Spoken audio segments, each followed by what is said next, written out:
So it's our fourth and final day here in Hong Kong, but this is the first time I'm actually sitting down to do a quick video because, well, we have really made the most out of the 4 days that we have here from, finding the unique vantage points that we could ever find here in Hong Kong, and at the same time really just explore what the architecture and even the streets have to offer. And it's just amazing.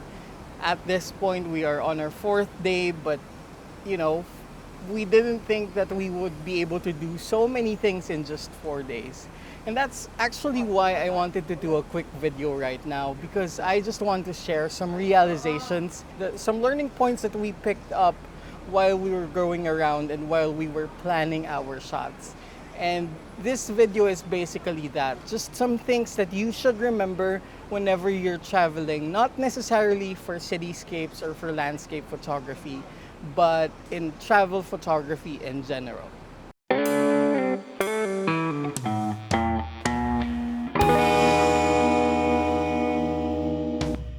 So the first thing we realized is, don't let the weather stop you. Never ever let the weather stop you. Of course, if the weather is maybe a typhoon, a hurricane, or a natural disaster, then obviously I don't mean that. But if the weather is just cloudy with a bit of rain, don't let that stop you. We're in the middle of September, and the weather in Hong Kong right now isn't all too pleasant. It's not summer. In fact, this is the first really sunny day that we've had since we started this trip. But you know what? We had the perfect conditions for cityscapes because it actually gave our photos more depth and just more mood, because we had a bit of gloomy weather around sunset and during the blue hour. Almost everyone we talked to here and before we left Manila, they basically asked us why we would go to Hong Kong to do photography during this time of the year when it's a known time for a lot of rain and a lot of bad weather. But, well, basically we just really wanted to go as soon as we could, and we went. That's it. That's basically it. There's no other reason for that. And we were just always ready to deal with whatever kind of weather that we would be given. In my opinion, even though at the time of saying this, I haven't really peeped into the photos that I took, but in my opinion, we had the perfect weather for every kind of shoot that we did. On the first day, we went to Victoria Peak, and we went there with our tripods and with our gear and everything. And of course, one of the things I love about Hong Kong is you can go anywhere, set up a tripod, and no one's gonna give a damn and no one's gonna stop you. So we went to Victoria Peak and we set up our tripods. It was a cloudy day. There was a bit of rain right before we took the tram going to the top. And as we got to the top, we were greeted by a lot of clouds. And at first we were thinking, it's such a shame, there's no sunset and all of that. But of course we were going there specifically for the blue hour because the city was gonna glow up. And so perfectly right in time for the blue hour, we had around 80% cloud cover, which means there's just a bit of window to the sky, but we had a lot of clouds, a lot of moving clouds. And what we were given was just a lot of clouds that the city could cast up some light onto, which would mean that we would also have a lot of brightness in the sky. And the effect of that is that we basically had so much more time to shoot because the blue hour practically got extended by the city lights that were, of course, putting more luminosity onto the sky. And then the second day, we decided to shoot the cityscape from Victoria Harbor and see what we could do with the boats in the foreground. And it was generally the same kind of weather, the same cloudy weather that gave us the dynamic skies that we didn't even know we wanted. And on our third day, we wanted to capture a more intimate look of the cityscape. So we wanted to shoot from within the city. And basically we had so much to work with just shooting from a simple footbridge. So the weather was absolutely not a hindrance to us. I dare say that I didn't even bring an umbrella, and Vince, I think, is laughing at me right now because I totally survived 4 days in rainy Hong Kong without an umbrella, which is so typical of me, but I absolutely love that I can say that. So the weather never stopped us. The weather was not a hindrance at all. And then the second thing that I would tell you is that, of course, one of the most important things to do when you're traveling for photography is to plan where you're going to be shooting. But it's actually a mix of planning where you're going, but at the same time, planning the radius of where you will be exploring. Because of course, I came here with Vince. He's been here for maybe around 89 times already in his life. And he knows all of the things to find, all of the major things to find in Hong Kong. But of course, no matter how many times you've visited a place, there will always be more things to explore. Especially because even if Vince has been here so many times already, he has not been here since before the pandemic. So many things have actually changed. And the beauty of that is that you're always going to find new gems. And since this trip was particularly for shooting cityscapes around sunset and during twilight, and then our plan to do during the day is of course to photograph architecture and urban abstracts, there were so many things that we found just walking along the way. So plan, but give yourself some wiggle room to explore the places around the areas that you plan to visit.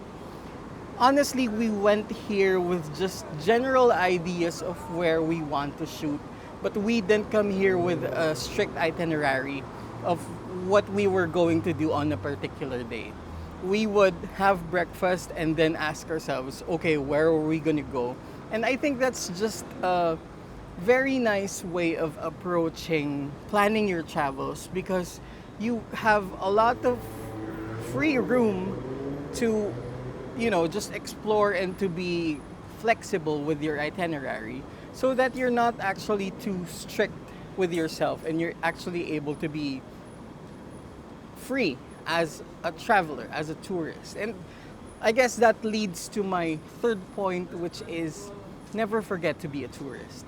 Never forget to be a traveler. Never forget to be curious, because at the end of the day, what's going to drive you to find all of these things in whatever kind of place you're visiting is that wonder. It's that curiosity to try and see what's at this place. What can I experience here? And of course, I'm speaking from a photographer's perspective, that I want to go around and photograph as many things as I can, but also don't forget to be a tourist in such a way that, number one, you want to be comfortable. If you have the extra budget to pay for things that will make your trip more convenient, do it.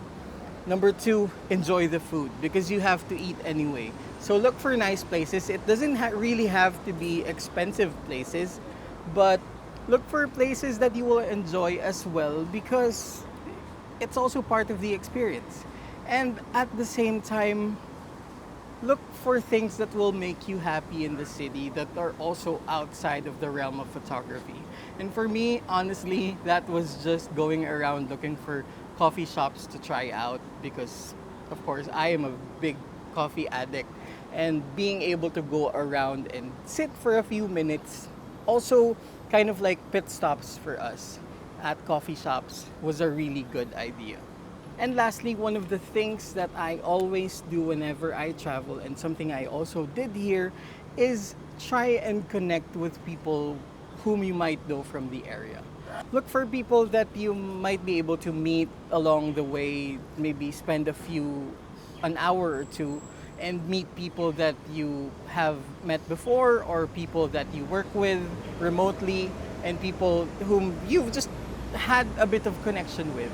For me, it was amazing because I was able to connect and grab a quick dinner with a good friend. His name is Kenny Jung, and Kenny is actually the genius behind the brand HNY. The amazing filter system that HNY has are all of Kenny's ideas. And aside from being able to grab a very nice dinner, it was very good to connect with him and share ideas with him.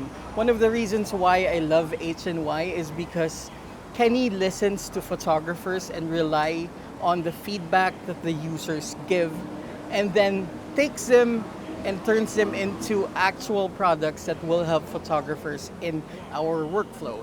That's the reason why I initially bought the HNYK series filters, because the first ever magnetic filter system is HNY, and he was really able to change the game in terms of making the process of using filters for landscape photography more ergonomic. And then he later on invented what we call the RevoRing, which is basically a variable step adapter, which takes away the necessity for any step-up rings in photography and videography. And it was just amazing because Kenny told us the story of how he was inspired by his son's toy to create the first ever magnetic filter system. It wasn't from shooting, it wasn't from actual frustration of using non-magnetic filters, but instead he was helping his son play with a particular toy that had magnets onto it, and he thought that, hey, this can actually work and make the process much easier for photographers to stack filters, and at the same time eliminate the gap between the filters that would of course give you less light leak. And so I learned all of that just because I decided to reach out to a friend and connect with him. Of course, he also treated us to dinner, which was amazing. But there's just so much to get from connecting with people when you're visiting a certain place. And that's why whenever I meet people, I tell them that if you're ever in Manila, if ever you're in the Philippines, let me know and let's grab a quick bite, or maybe I can even bring you around to shoot. All of that just really made this trip amazing. And I know you may have some additional points to share, so if you have any of those, or if you have any questions about going to Hong Kong, then leave them down below in the comment section. Of course, if you've been listening to whatever I've said in the past 10 minutes or so, then you probably know that my name is Nicco Valenzuela. I'm a landscape and architectural photographer. We are here in Hong Kong right now. And if you're new to the channel, this channel basically talks about landscape photography, travel photography, and all the gear and all the tech. So if you're into that, then click the subscribe button and hit the notification bell. But in any case, hello from Hong Kong, and thank you for watching.